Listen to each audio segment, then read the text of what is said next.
Aliya, hi. Hi Shweta. Thank you so much for doing this and our conversation from yesterday. I'm going to continue. Tell us about what I am doing here today and about the event entitled Self Love. Yeah, so the event today, I'm super excited about it. It's all about self-love. And I like to think of it as a declutter. So it's like a mid-year declutter. I think it's so important for us to, do these regular declutters of our lives in the same way that we would in our houses, in our rooms, just to create that space to bring in more positivity and abundance. I think we need to do the same for our lives as well. That is self-love.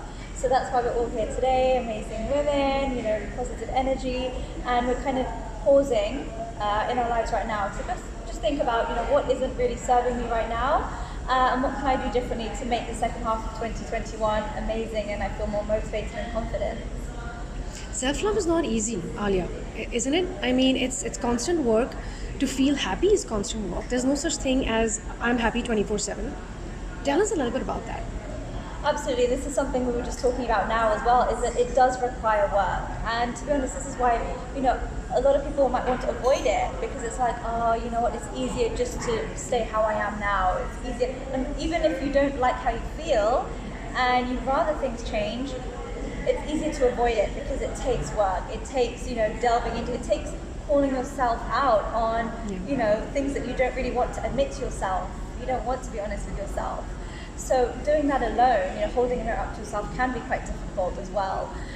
So it does require work, but it's really for you to think about, well, it's going to be hard either way. Me being in a place where I don't feel good, that's not a great space to be in, that's difficult.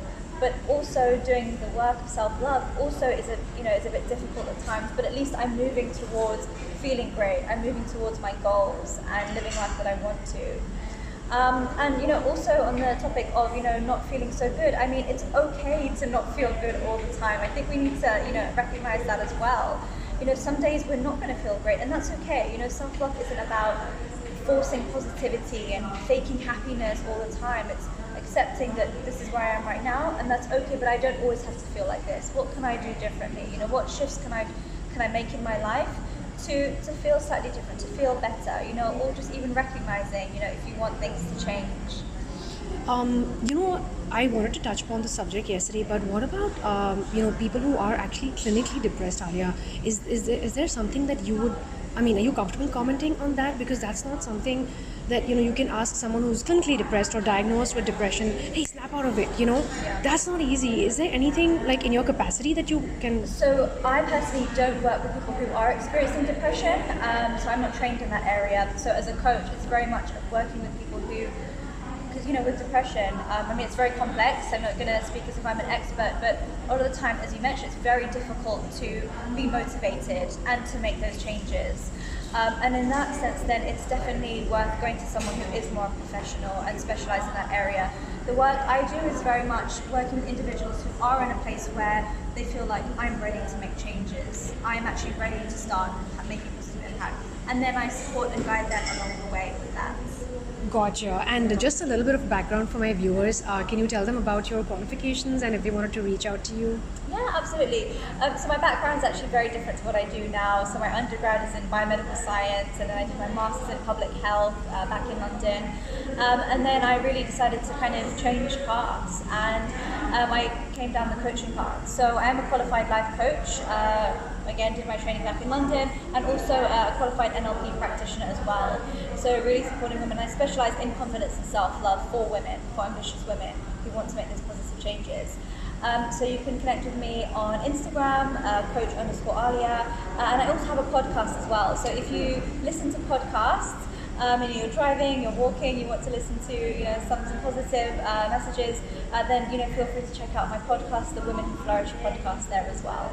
Awesome. Thank you so much. We're going to continue the rest of the interview later, but one question for someone who doesn't know who an NLP practitioner is. Yeah. So NLP is very much about looking at a number of things. So first of all, very much about looking at thought patterns. So what is it? What are the stories that we're telling ourselves? And very much looking, becoming aware of the thinking and making those changes. So shifting thought patterns, and it's even looking at beliefs that we've held for many years. So it requires actually unlearning. So unlearning some beliefs becoming aware of them and making those shifts in order to, change the way we behave. So it's looking at like our beliefs, it's looking at our values, and also communication as well. So looking at how we can, enhance our communication with people via NLP practices. So there's a number of areas there, but it's very much about helping people to get to the root as well of, what it is that they're feeling, and helping them to start making changes. Gotcha. Yeah. Thank you, Aliya. We're going to continue the rest of the conversation later. So just kind of give you a snapshot of where you are now, and just help you to kind of start thinking about what you can declutter really for the second half. So what's getting in the way, and what can you start to get rid of, what's not serving you in order to step into the second half of 2021. So now for the second half, we're very much about moving forward now. So let's be intentional. Let's be positive and intentional about the second half of 2021. And I definitely have felt a shift in energy and motivation over the last couple of months or so. Just in general, with kind of things moving, people being out and about more as well. So I say let's jump on that as well. The fact that you're here, you've got all this new knowledge as well today. Let's be super intentional about the second half of 2020.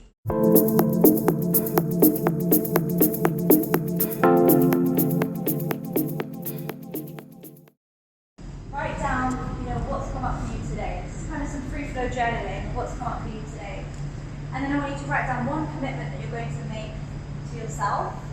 And then I write down 5 things that you love about yourself as well. So we've got 10 minutes for that. I've identified things that I want to work on, things that I want to change, but I'm not sure exactly where to start or how to start, or I want some guidance, I want some accountability. Then I'd be very much happy to have a conversation with you. If you are looking to have some coaching and want some support going forward, then I'm happy to have a conversation with you guys. We can have it on Zoom and really explore how you want some support going forward. So, and maybe it's not something that we spoke about today. Maybe we identified one of the behaviours and you're like, I didn't get a chance to delve into it today. This is something else I want support with, and very much happy to explore that with you. So that's one option. And then the second option is I also have a community, and I've got a couple of members here, Catherine and Layla, on my Women Who Flourish community. And this is an online community, and it's a membership, just amazing women. And it's all about bringing women together.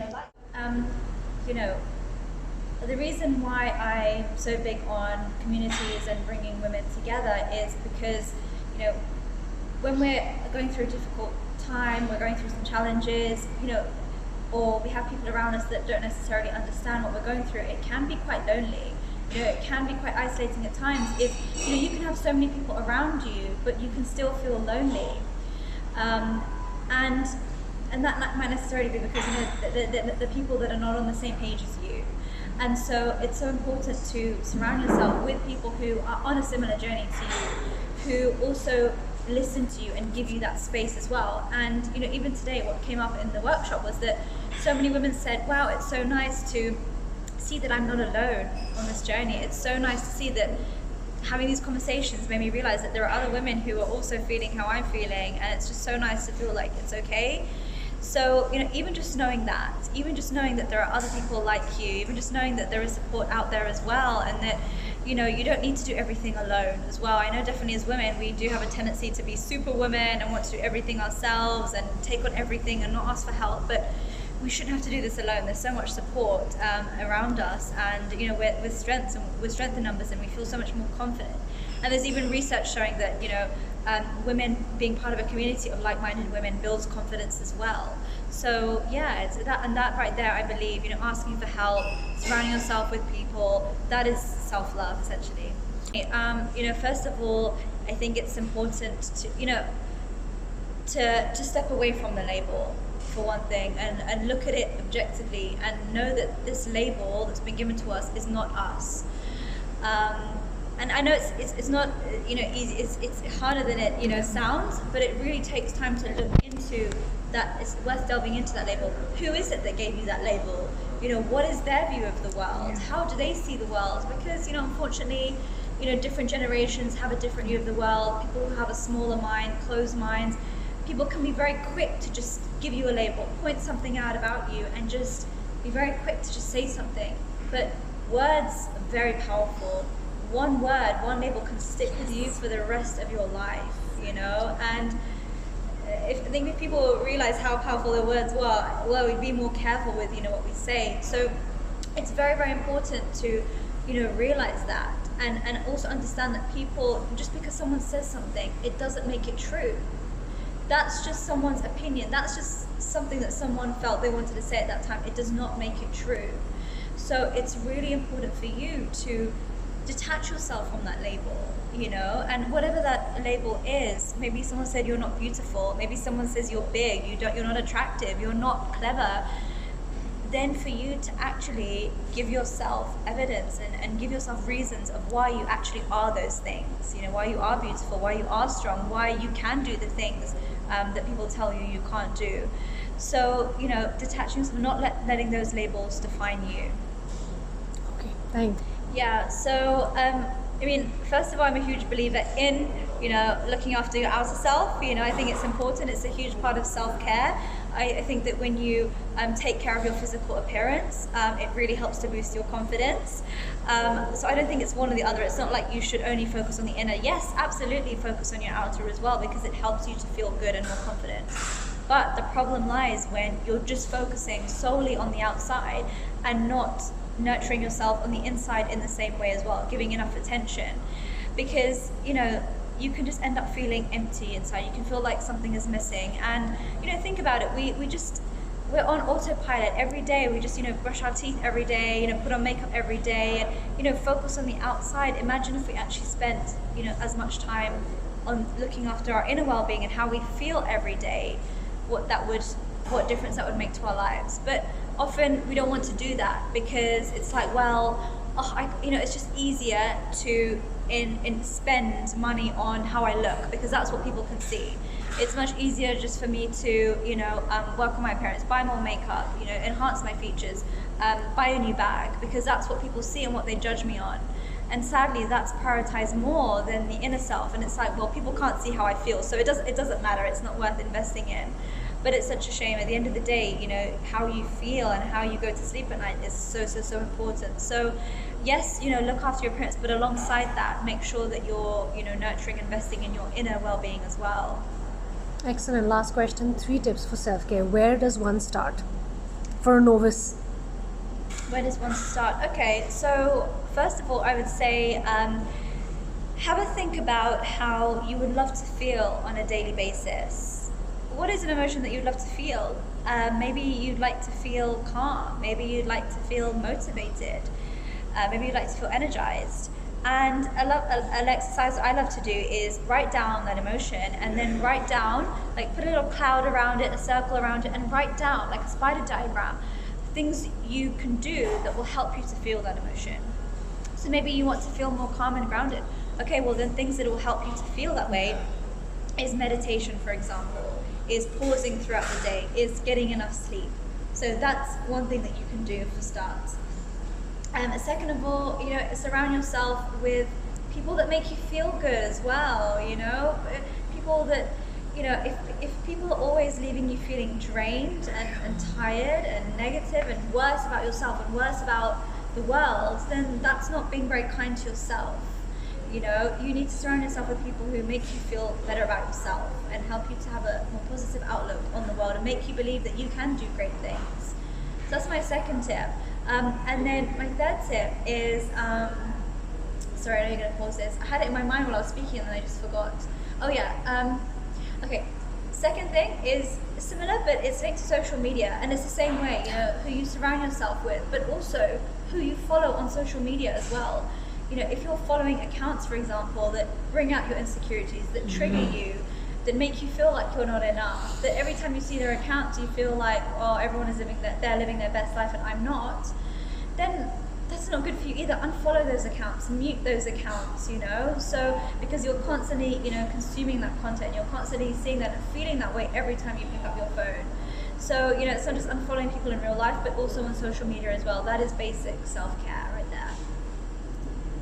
Thank you, Aliya. Thank you so much. I'm going to link all your social media at the end, and I thank you so much for your time. Thank you. Thank you, everyone.